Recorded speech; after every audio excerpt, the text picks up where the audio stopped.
All right, you can see I got 400 grit and I got 1500 grit, and these are both wet and dry. I've already taped off my headlight so you don't sand on any of your paint or your other lights. And do yourself a favor with the tape before you stick it to your paint. Just run it across the lint on your pant leg or on your t-shirt, and that'll help it pull off easier and not pull off any paint. And we're just going to sand left and right with the 400, and then we're going to sand up and down with the 500. Don't do it in a circle. All right, you want to keep it good and wet, but you can see I'm going back and forth left and right, and you can see the dirty film coming off. So we'll do this for a couple of minutes until we feel it start getting smooth, and then we'll rinse it off and repeat.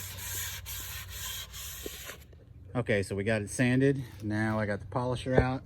I got the mirror glaze out. We're going to swirl remove it and glaze it.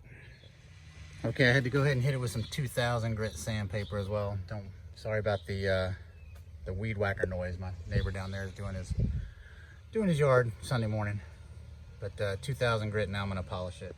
All right, so I think you can see where it is versus where it was.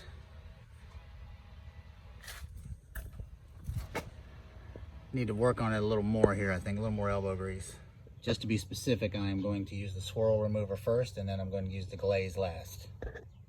So this is a split image of the same headlight. It doesn't quite match up, but you can see I worked on each headlight about 30 minutes each, and that's how it came out.